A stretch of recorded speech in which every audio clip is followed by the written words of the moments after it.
Hi everyone, it's Weld from the Weld Group Business Consulting. One of the things I love doing with my clients is creating standard operating procedure manuals. Now you might be saying, how the heck do you write down a process? It's just so much easier just to do it. And the reason why is because it's in your head. You become robotic. Like even think about the morning when you're brushing your teeth. Everyone has a way of brushing their teeth, and it might not be the same for everyone.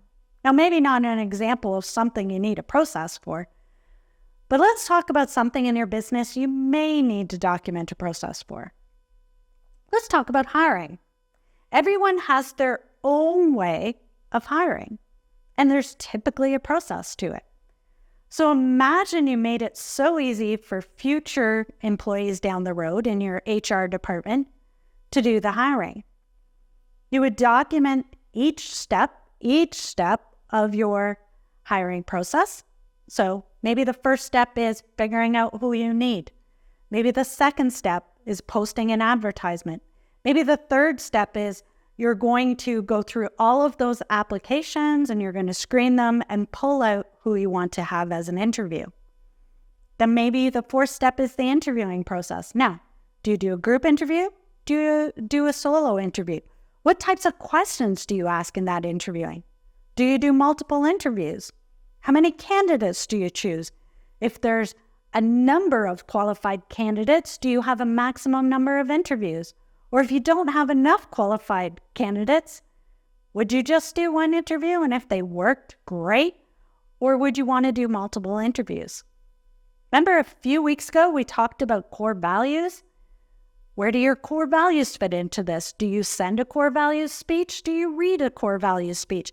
And if you don't know what I'm talking about, I'm going to put a link down below into the video that I'm talking about where I talk about this core values speech. So everything in our business has a process. Now, we talked about the steps, and within each step, there's a process to that step. So if we think back, one of those steps that I talked about was documenting and creating the posting.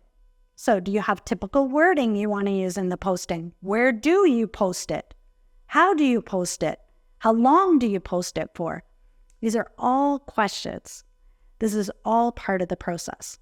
Again, like I said, for many of us, it's in our head. And so we get confused as to how do I even get this onto paper? If that's something that's stopping you from creating processes in your business, then I would love to have a conversation with you. Steer you in the right direction, give you a few pointers so that you can start to document those processes. So I'm going to pop a link below, and it's to my calendar, and we can have a complimentary conversation just to talk about how to start documenting your procedures. So until then, this is Yvonne Weld, and we'll chat soon.